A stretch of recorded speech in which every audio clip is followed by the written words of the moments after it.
After 13 unforgettable years, I'm transitioning out as a CEO of the company I co-founded with my best friends, Student Success Agency. I would like to personally thank all of you who played a crucial role as a team member, early partner, or simply a friend, supporting the team and me to transform a crazy idea into a living, breathing organization that inspires the world. This isn't the ending, it's an evolution. SSA was created to meet a critical need to ensure that every student, regardless of their zip code, has the support to dream big and live fulfilling lives. I believe our company deserves a leader who has been down this road, but also still understands the shoes that students wear today. I am proud to introduce our new CEO, Krista Coleman, a powerhouse in education technology who has successfully scaled impact companies to reach tens of millions of students across the country. In this episode, we will discuss the heart behind the transition. An opportunity to become a CEO is one thing, but an opportunity to be a CEO in something I really believed in and work with people who really believe in what we're doing and, can't wait to expand this journey. I don't think it gets better than that. And how we view the existing education ecosystem. The way education is moving with, today's generation, they're the first generation to not know life before the iPhone. And so when you're these kids who grow up with three lives, their personal life, their school life, and now their phone life. They're the first generation to spend 8 years in class and 8 years on their phone. And we know out of school barriers and challenges impact in-school success. So if we want them to show up to school, we want them to perform better, we want them to be motivated, then how do we allow them when the bell rings to just live freely and hopefully figure it out? We will also explore what needs to happen for it to thrive in the 21st century, ensuring that we meet the moment we are embarking on as our society transforms at a rapid pace. When you look at who becomes tech CEOs, it's not usually people who look like you and me. No, right? And I think it's so important to say that I'm ready today, too, because today's CEOs weren't satisfied with that either. So they pour it into people like me, right? As we design and build what's next. It's going to take all of us. It doesn't matter where you look like, where you come from. In order to have the best people in these roles, we have to pour into who's next. This one means a lot. Welcome to the Future Maker Podcast. Krista, we're here. We are here. Welcome to the Future Maker Podcast, but most importantly, welcome to Student Success Agency. Thank you. How has it been? Just you got to meet the team, the leadership team, yesterday. Full day with the leadership team, full agenda, and it was absolutely awesome. Yeah, this has been in the works for. We didn't really. It just kind of. How would you describe it to your friends? How this ended up happening? I actually have described it to my friends, so I've practiced this quite a bit because they're like, "What in the world?" And we never imagined. And I think you and I. Originally, the reason why we connected was because we really believed that we could change the world. Yeah. And nobody could tell us any different. And I think when we had opportunities to both speak, right, at large conferences where we were really sharing our story of what we do and how much we care for people in general, the fact that we were both at the time in two different companies that still made people the priority. This absolutely made sense right then, but I think you and I never thought it through until we really, sat together and really understood a little bit more about the passion we both have for making a difference, especially in students' lives so early. We know the impact it can have. Because, you lived it firsthand, and then you actually make your story into an entire company is incredible. Me, I'm married to a football coach, right, who every day believes he's going to save every single player. And because he believed in it, he actually did in so many cases, right, that, he was the difference. It was the little things, right, making sure somebody has a ride home, make sure they're fed, and I felt like your mentality was so similar to my everyday life. And so I think when we started really talking about the difference we could make together and this opportunity came to me, it was a moment for me that allowed me to kind of evolve into who I'm supposed to be, what I'm supposed to be doing right now in my life. And I think every company and every moment up until this very moment has created, right, the opportunity for me to sit right here, right now. So I think it all makes sense. Yeah, and we really I feel like with your husband being a football coach, the idea of an agent, and that really activated the potential of the idea of like, why can't every student have their own agent? If LeBron can have an agent, Beyonce can have an agent, why can't every teenager have their own agent? They're a brand, they're an asset, and so we empower students to have their own agent to get support anywhere, anytime, and help them with college applications, academics, and so I remember that like lighting up when I think one of the times I spoke in front of you. You're like, we need to stay in touch. Absolutely. I have a son who's having to interview agents right now, right? Yeah. It's happening in my life. And I know how critical that is to have the right person that not just supports you, but represents you when things are hard or you can't figure things out and you need an understanding that's different. And what a better, situation for students in high school to have a near peer mentor who literally just walked in those same shoes. And I think it is, so applicable to my life, right? I had a husband who had an agent. I now have a son who's getting agent. I believe actually, this agent opportunity should have happened for him in high school. If he didn't have my husband, right? I don't know that he would have had the right representation. He wouldn't have understood how to take those next steps and be prepared for college. And the fact that we're doing this for any high school student and every high school student, I think the most exciting thing about my announcement, especially to all the superintendents who I have, for some of them, been working with, the last 10 years of my life, and in software, right? And I'm providing a service for them and through software. But I think this is different because when I was telling them about this transition, they didn't understand it at first because they're like, you do what you love. So where are you going? And then when they heard, right, that I was going to be at Student Success Agency, they were like, this all makes sense. And not only that, how do our kids get agents? Was the first question that came out of their mouths. And so, this is something, of course, you and I are passionate about. But I think really when people hear about it, they're like, this all makes sense. Why doesn't every student have an agent? Of course, we only do high school. You and I want, kindergartners to have an agent. But, right now, thinking about middle school and high school, some of the toughest periods in my life, I know, in your life, right, where you're growing up and trying to figure out who you are.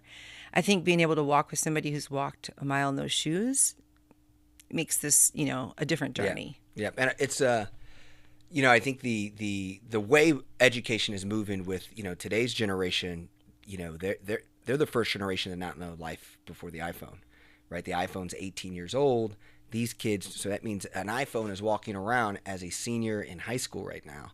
And so when you're these kids who grow up with three lives, their personal life, their school life, and now their phone life, they're the first generation to spend 8 years in class and 8 years on their phone.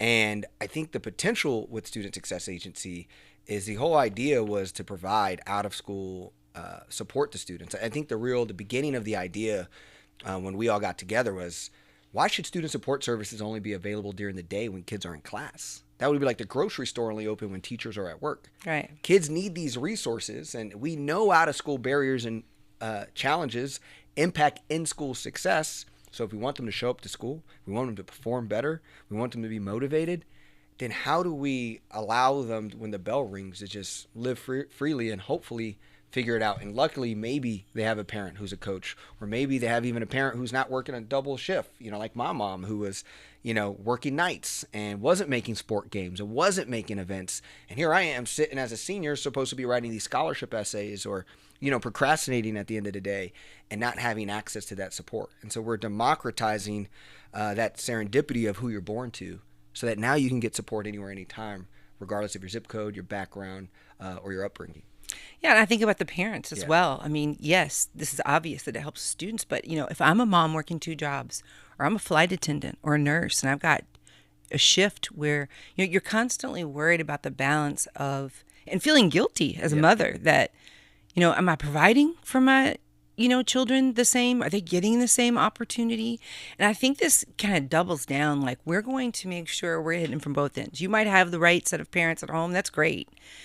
And you might have, when I say the right set of parents, meaning they're available, right? They're involved. They're at PTA meetings. They're in those, parent meetings, hearing about, the next steps for college, or maybe a student who wants a career or a technical journey. I think that it's more important than ever that we're reassuring, and it's an insurance policy for the parents. Yeah. It's just saying, look, I might think I know it all, but when I have somebody, my son or daughter has got an agent in their pocket who is making sure that we're doing this right, for me, it just gives me a different vote of confidence. I think about all of the parents who don't speak English, who, they may know all of the steps, but there may be a translation issue. The fact that we provide those type of services, to families who are not, maybe they're not English speaking families that are, able to have access and understand what they should be doing, what their students should be doing, timelines, important.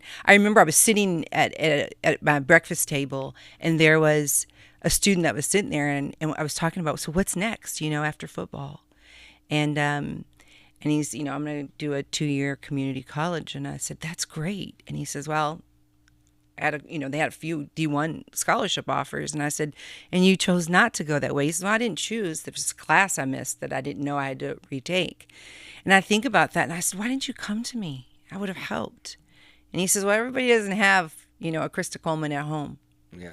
And I thought that's so interesting because, he had great parents, but the fact that they both worked full time, 2 different jobs, right? They're running an entire family.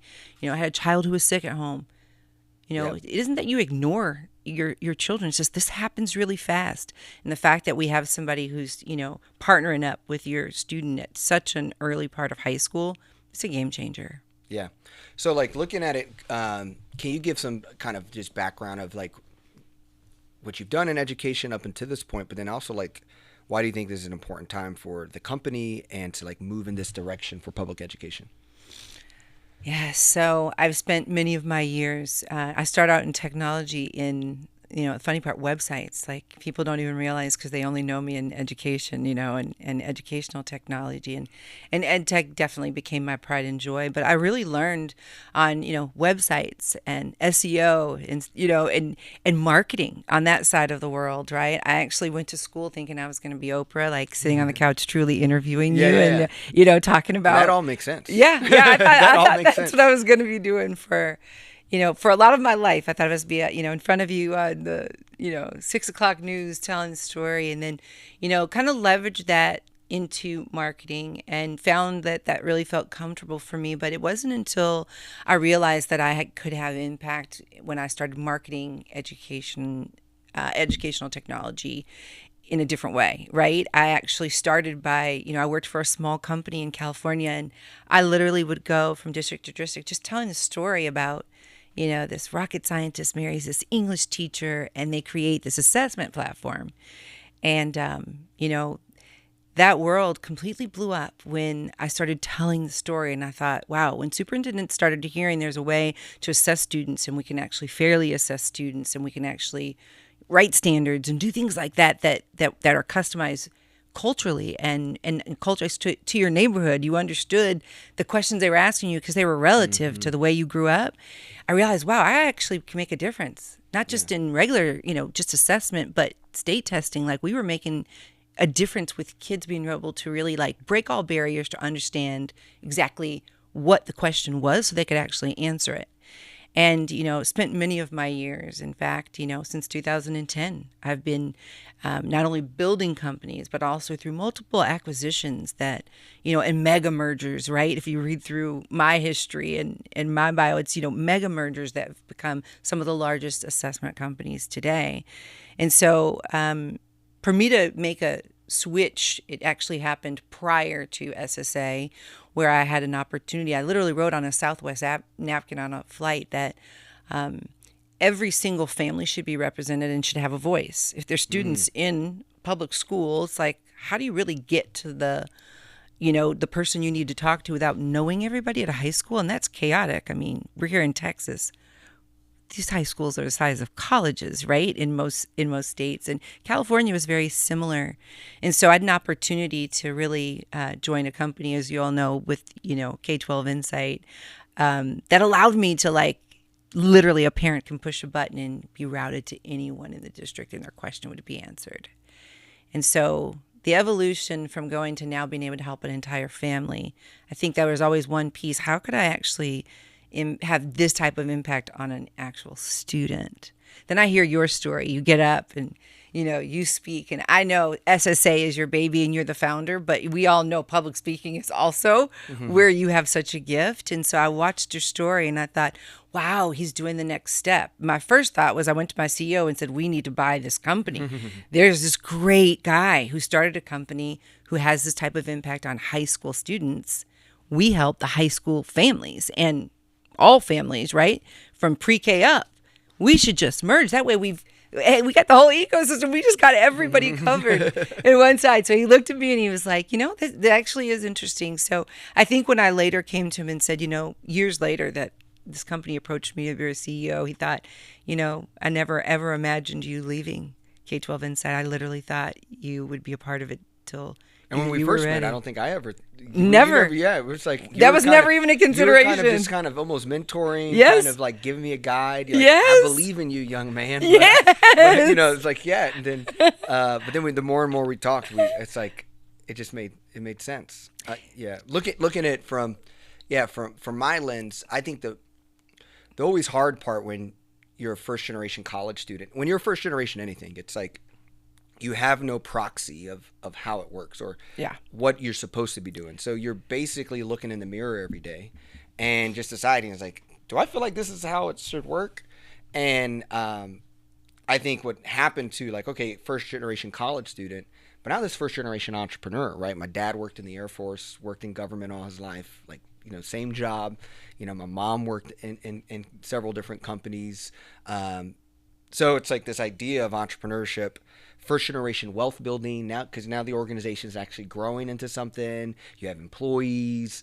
And so you were just a good anchor of us talking. You're kind of what I say, one of those first kind of people that I was able to kind of talk through my vision and the ideas that I had, but then also authentically as just being a person of color, just being a person who's trying to navigate this game that you just, the conversation, it's like, if my mom's asking me how's it work, it's like I can't even, if I try to explain what I'm thinking or what's going on, it's like, oh, I'm so proud of you, baby. But the actual, can you help? And I think you played big sister in a lot of ways of and you kind of saw what I was doing, but then you heard about the actual company. Yes. And you weren't just hey, it's not just a strong leader, it's actually a strong product. And then you got to meet the rest of the team. And how's that been? You've already met kind of everybody. And again, context for people on the show is, we've been around for 13 years and most of our company, has been there for 5, 6, 7, 8 years. A lot of our current full-time staff were college agents, right? You've met, Ruby, who started as a 19-year-old kid from Chapel Hill, who now leads our entire agents. Or Hanan, who was a Bill Gates scholar from USC, who's now leading our tutoring department. Becky, who was an agent out in Boston to now lead our implementation. And so you got to see just kind of the group. And what's funny, we were at dinner yesterday with your husband and my wife and some of the team. And I was telling you about there's actually some agents out there who have Student Success Agency logos tatted on their body. And we were talking about how crazy of a little pirate ship it was when we started. And I feel like you're now helping us really formulate this magic into something that can scale. Yeah, and I would definitely say it's magic. I met the team, and I think that's the hardest part of being in technology. Lots of change happens, and it happens fast. And you grow to these people become your family, and it's one thing to leave, but it's another thing to go to your CEO that you absolutely love and know that you have to make a transition. And then the harder part, because your CEO is strong, right? They've been through multiple, right? Larger, transactions, and they get it. But the people, right? I think, each time I've had to do it, you shed a different type of tier, and you grow these teams and you pick these people. And so, I walk into SSA and I'm inheriting a team. You have no idea, right? I know the team that I grew for many companies and many years. And to walk in, I have to say, I think the magic is the fact that when they were all telling me, and I used to be an agent, right? Or I actually received the services that SSA provides. And then you realize, wow, yes, I know there's lots of controversy about calling your work a family, but I thought this is a family even before I got here, right? But all connected through the fact that they've benefited, or, they were the benefactor, or they were benefiting, someone who was receiving services from SSA. So I absolutely have been blown away with not just the team being awesome, but also just the support, right? The excitement about me arriving. I'm walking in. These are big shoes to fill. This is a founder and an owner. Like, this is the, CEO, the president. This is somebody they have never ever known anything different. And so that moment is a little bit where you're taken aback a little bit, but the joy that I have felt, the excitement that I have felt, from leadership to every single person I've met, down to even now I'm starting to interview all the speakers. It's just been a welcome, of course you dream that it would happen this way, but it did for me, and I'm really fortunate. And I think that it's really important, as I'm always pushing people to grow, and I'm always pushing them to step into, higher roles in their careers, that I had to actually take my own advice this time. And an opportunity to become a CEO is one thing, but an opportunity to be a CEO in something I really believed in, and work with people who really believe in what we're doing, and, can't wait to expand this journey. I don't think it gets better than that. I know a lot of people who follow this journey or watch the Future Maker podcast are we're all kind of living in these times of shifting work base, especially in education, right? What is some of your advice, or can you share to other leaders who are maybe looking for another landing spot or dealing with transition themselves? What based off of our recent experience, what are some things that you can kind of share as advice or insights? Yeah, I definitely think it helps when you really find something you believe in. You get to, play around in this industry for many years, if you're my age, right? Where you get to actually test and feel out what different softwares, different services that are available, and the impact that it can have. And so, I would tell anyone who's, looking for where their next opportunity is first believe in what you're doing, because then you can go in and you can be a rock star anywhere, but it's a whole different level of stardom when it's something you truly believe in and you can stand behind. This isn't, hard for me to speak about. I can be on a plane, right? Or be in a grocery store and talk about what we're doing. And I can literally, with my little version, right, and exposure, I can blow people's minds today. Even in my goodbyes to customers, they were blown away with not just, the fact that I was going to be the new CEO here. They were blown away with the fact that what I would be doing here, right? The impact that I could have here, the difference I could make. If I can make a difference in assessment, you can imagine how easy, right, this world is. Try selling an assessment to somebody, right? Nobody wants to buy that, right? Yeah. This is exciting. This is another level of excitement.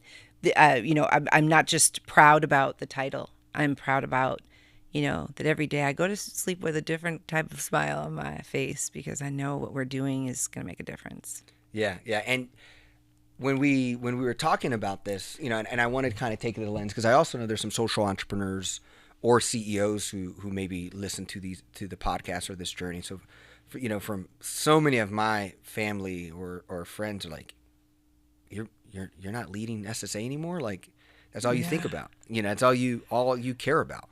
I want to kind of give advice to anyone who's kind of thinking about, you're leading this organization. It might put a lot of management or stress on you. And when is that moment? And I think 13 years was a long time for anything. And I think I never saw myself not being the CEO of SSA. It was until we started talking about you coming on, and when it first started, it was like, oh, what about you join the team? Yeah, chief partnership officer. Yeah, that'd be great. And then, but the more I talked to you, and you probably already knew this was going to happen, but I was just like, I can't lead. This person's like, I'm ready to take notes. Like, you tell me where to go. So, and I'm so, I think one of the most important traits for any leader is self-awareness. And it's so much important that look in the mirror is one of our core values, is that no matter who manages you, no matter, what your boss says, your boss who said you did a good job, but at the end of the day, you're going to look yourself in the mirror before you go to bed and say, was today a good day or was today a lazy day? And so you were a look in the mirror moment for me, because I was like, can I lead this with where this is going? But it was that moment where I was like, man, I felt like this. Wow, this person's the person. I never thought I could not be the CEO of this organization, but I looked in the mirror and I was like, this is how much I believe in Krista. And then when I went back to our co-founders, who are also, this is how I felt about our technical co-founder. When we met, so me and Michael started it in college in 2012. We started really working with Chad, our technical co-founder, in 2014, 2015. But I was like, man, he's, I can't lead this guy. He has to be a part of the team.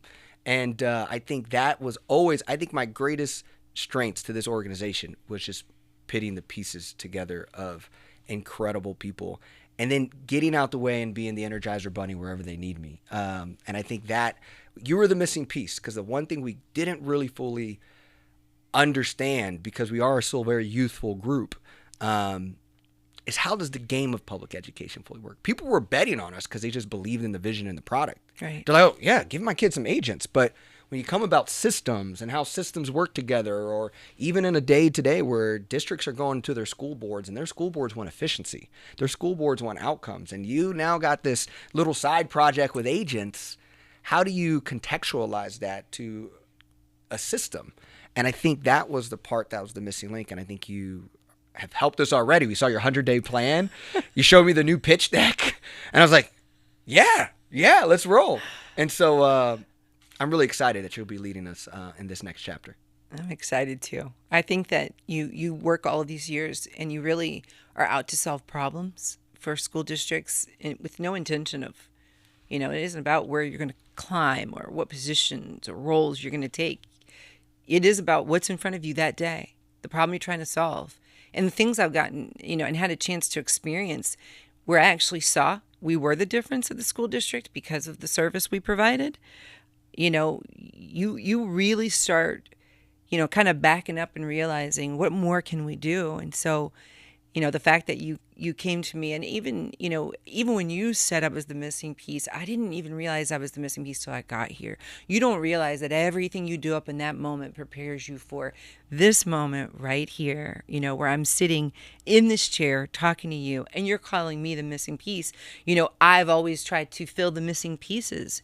And I think you mentioned something before where you say, one of the greatest things you did. I think one of the greatest things you did was you be bold and build this.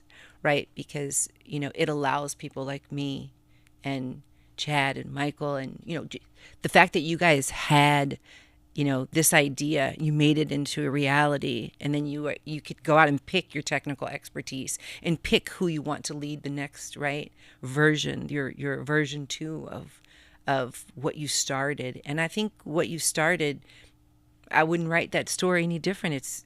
The journey is amazing, right? I think that where I come in is the fact that, just like the very first opportunity I just talked about, the world needs to know what you're doing. And when we get in front of the world and tell them what you're doing, this is over, right? Yeah. Every student will know that there is a possibility that they can have help today. Every superintendent, after this podcast will know. Yeah. Not only that they can have help, that I'm coming to talk to them about that help. And they already know that, believe me. They've already pinged me knowing, like, when are you coming? What's your date? And only because I don't join anything I don't believe in. And they know that. There are people who thought literally I was Suhail Faruqi's sister, right? And I was an owner they're like, her name has to be Faruqi. Maybe she got married, right? Because I believe in what I do on everything I've touched in all of my history. And that's not why people don't follow you because your name is cool and your company is cool. They follow you because you really actually solved a problem. The example you gave with efficiency, this is what people really need. We're having to collapse everything we have in our district. Don't come to me with anything that adds to our people and puts another task on their back. Solve a problem. Yeah. Right? And that's what we're doing here. That's why I'm here with you, is that I'm going to help you. I'm going to use everything that I've learned from this, from 2010 today.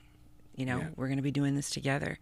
And you're not going anywhere. I know that the funny thing is, I'm like, nobody goes too far from the things they love, right? You got to let them fly. I get that. But I do think the fact that you are what draw me to this. You are going to draw a lot of people to this that now hear the story. But I'm going to make sure that when they all come, we're ready for them, right? Yeah. I'm gonna master this part of the business that you don't have to worry about it anymore, right? And scale it to the way that it doesn't matter how many students need us, we'll be prepared for them tomorrow. I'm excited. I mean, you're right. I'm not going anywhere. Like I'm fully invested. The cool thing about this now, it just allows me to do the things that I believe I'm actually good at, and I think those are the front-facing pieces, right? If that's in front of students, if that's in front of staff, if that's in casting vision, storytelling. And so, the company, we were on a good trajectory. Our company was successful, but we were inching by inch, a big dream. And I think you and I do not have little dreams for what we're doing. And so, these big dreams, I think, so much of our strategy is decades instead of days, another big mantra in SSA. And it's something we always tell the kids, like, hey, try to make actions today that will make your 65-year-old self happy, decades instead of days. And then I think what this moment is like the first true moment in SSA. We're like, no, we demand to have it now. And the forecast of what we believe we're building now that goes beyond an agent. It goes to, I believe, building a digital environment that complements the physical infrastructure that schools provide, right? Schools provide hallways, safety, rooms, gyms, libraries, cafeteria. But now when kids also have a device and they spend 8 hours in a digital world, how do we build almost like the digital YMCA for these teenagers who now have a little bit of agency, but it's mainly in their phone, where, when we were younger, you go to school and then you go to the YMCA or the youth center or Boys and Girls Club. Your parents will pick you up and you had about 2 hours of, hey, let me hang out with my friends. But then the YMCA coordinator was kind of like that safety net, that near peer who would check in on you, but then also provide data to the parents about you. Like, hey, Johnny had a good day. He really likes basketball. He couldn't get him off the court. All those little things that I think like we have the potential to build. And I think we have successfully done agents. Mm-hmm. You came to our first, one of our kickoffs this school year. And so that was also, you got to see our kickoffs. But there's so much now that our technology is where it's getting. We can build a digital environment where kids feel safe, seen, and heard, and it complements their school day and their life at home. That's right. I mean, that's what impressed me most. I mean, of course, the kickoff, I had no idea what to expect. And, you're like, hey, you should join us. It happens to be in Arizona. We should do it. For me to sit in a sea of crazy, wild, screaming students, I think that, it brought me back to my high school days. But then it got really quiet. I don't know if you remember that moment where it got really quiet when they were talking about, SSA and Gear Up, and the student goes, yeah, you're the reason. You're actually the reason why I'm going to college. Mm-hmm. And the entire sea of craziness just got completely quiet. Mm-hmm. And somebody said, what did you say? You're the reason that I'm going to college. Yeah. And I think for me, that was probably day one. Yeah. I thought, okay, if you have ever wondered if you were in the right place or in the right thing, if that student's voice, I never even saw what the student looked like, and just heard that you are the reason I'm going to college. Yeah. And I thought, here we go, right? Yeah. This was not that I needed any more confirmation, but there was something about that confirmation, that one student. I thought, wow, you make impact if you just hit one. How many were going to college in that high school that day because of the fact that they had somebody walking, holding their hand through the hard things. And not only that, I got to see the process. I didn't realize they met their agent at the kickoff, right? Yeah. There's giveaways and it's crazy and it's fun. But at the end of it, every student walks out with an agent in their pocket, literally like that. saying hello. Like, they know their name. Yeah. They're telling them what they like on the way out of this big gym or auditorium. It's like, that blew my mind. And then I think to hear about the additional support, right? The fact that there are resources in school districts, but it's not the easiest for students or families to find. And the fact that now you have this agent in the pocket that's, helping you with, FAFSA and career and college, choices and all the challenges that go with that. But then also connecting them to the people in the district that provide the resources that if you get home and there is no food, right? You have an agent who can guide you to the right place. If you are scared, that was, those were the dots I did not connect prior to, right? The obvious things, getting kids where they need to get, post high school was easy for me. But to hear that we were actually touching students and families like at a level that could support them in needs above and beyond, other than that student saying that was the second confirmation that just, this is exactly where I'm supposed to be. Yeah, and the context for kickoffs is basically it's a kind of an hour pepper rally or kind of motivational speech, kind of getting the kids excited about having agents. Because full background is that was my start. I never actually was an educator. I graduated with journalism degrees, broadcast journalism. So this idea of being Oprah, I feel you. And then I got into like youth motivational speaking somehow. Ended up have been in hundreds of high schools, but because I've been in hundreds of high schools, I also was listening to a bunch of counselors' challenges. And counselors have hundreds of kids, right? There's one counselors to hundreds of kids, but then they get no class time. So then kids have to have their butts in seats. They have to get instruction. The bell rings for 2 minutes. Then I go to lunch. Then the final bell rings. But then this person is supposed to get to know you, build a plan, direct you to the right services. And that was the point of like, as I was going in just to speak to get the students motivated, but the counselors were actually motivating and inspiring me to be like, how do we solve this overbooked staff, overlooked student problem? And that was the kind of connection of, well, what if, man, these kids are motivated after I leave here, but how do we make sure that motivation stays? Oh, what if they had an agent? And now that motivation stays. But all right, but we're still not, they're local experts. So how do we get that data to the people who know what's going on around them most, the counselor? So now counselors are operating in our districts and schools, with foot soldiers out there getting to go deep with students. And unlike the social media world that tries to learn about kids and prey on kids so they swipe credit cards, we get to know kids holistically, their aspirations, their goals, their journeys, their struggles, and then give that data to their schools and their communities to target services. Yes. And that's the proper way that I building thoughtful infrastructure for teenagers who are operating both a very tough in-person world, a lonely world, but then also a very scary kind of virtual world that a lot of us haven't really even know how to even guide them through because they're truly the first stepping in that arena. Yeah, and you're already working with the people who are mastering this every day, right? They're already focused on the whole child, but a lot of times, they have made multiple attempts. We've heard the counselor stories, we've heard the teacher stories.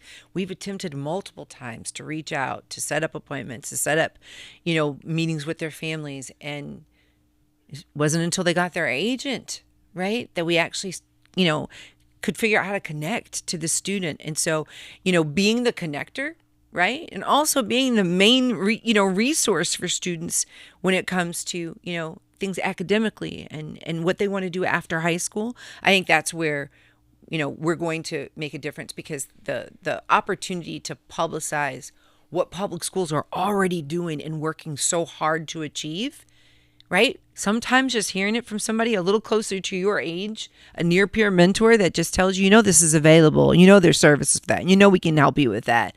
It's amazing. The teacher's been telling them that for their entire year, and they don't hear it until it's somebody who they believe is totally interested, invested in them. All of a sudden, right? The kid hears it and gets the support they need. So these students, right, are getting a resource. It sounds fancy that they get an agent, but it really is really more about the fact that we're able to, help them pin down where exactly they needed help and directly help them to that path. And I think that's pretty special. Yeah. Well, I know we're excited to have you as the lead of Student Success Agency. And I know the team's excited. I'm excited, and I think it's just an important time for the world to see, where public education is going in a positive light. All of our Yes. work has been in public education. Your work, a majority of our work has been in Title I schools. Yes. And because my biggest aspiration as a kid who grew up in the public school system of America is that we often don't get to exist and participate in the economic stack that is provided in America. Mm-hmm. When you look at who becomes tech CEOs, it's not usually people who look like you and me. No. Right? It is people who either came here overseas from college and they did college here, and then they got an engineering degree, then they went to San Francisco, and then they start operating the stack. And I think one of the things that inspired me so much of finding you is that we understood that story. And I remember we were talking about the data of Fortune 500 CEOs and how 16% of Fortune 500 CEOs are Indian, Asian American, yet they're only 1.5% of our population. Yes. So 60 of the Fortune 500 CEOs. And then you look at Black CEOs, Hispanic CEOs that participates in exponential designing. I think that was such an important piece for, I think, why we connected on navigating this space that often wasn't built for us to get full opportunities or thought that we could land those opportunities. And now we're able to walk into those schools and put speakers in their lives, or they see a speaker or an agent, right? I think that's ultimately I want rural kids, Black and brown kids who live in the middle of America to say, no, I could participate in redesigning the world. And just like me, a small town kid in Texas who graduated with a journalism degree, but had one idea, you can participate in how the future is designed. And I think that is what gives me joy on what SSA and what you are going to help us navigate is how to talk to the world so that they can see the potential of what we can all become. And so I'm thrilled that we're doing that together. You mentioned, the fact that, what the CEO looks like, right, in technology. And, I've had the experience, of course, to experience every type of CEO. And I think that's so important to say that I'm ready today, too, because today's CEOs weren't satisfied with that either. So they poured into people like me, right, so that I'd be ready for people like you, right, when the time would come. And so I just think it's important for us to remember that, as we design and build what's next, it's going to take all of us, right, to have this shared interest that, doesn't matter where you look like, where you come from, in order to have the best people in these roles, right, we have to pour into who's next. In the way you've poured into this organization, in the way now I will be pouring into this organization. I am proudest that there are 5 VPs that were women that are not now senior VPs running organizations, that all worked underneath me. And I could say the same thing for men, right? Multiple nationalities. But I think this is where it's special. It was the fact that it didn't look like that. We also know the superintendency doesn't look like what it looks like today, right? And we're watching this transition happen, but it's because of the leaders of yesterday that are pouring into the leaders of today, that are making sure that when our time and that name is called, that we're ready. So I just wanted to, give a shout out, right, to the fact that the CEOs that come before us, you being one of those CEOs, right, that are looking into pour into the next generation of CEOs that are going to put that trust in the people who are the best people for the job. That's where we're going to make the difference. Yeah. Well, great way to end the show. Thank you for coming on the Future Maker podcast. I can't be more excited. I'm excited for the next decade and what we're going to be doing together. Thanks for having me.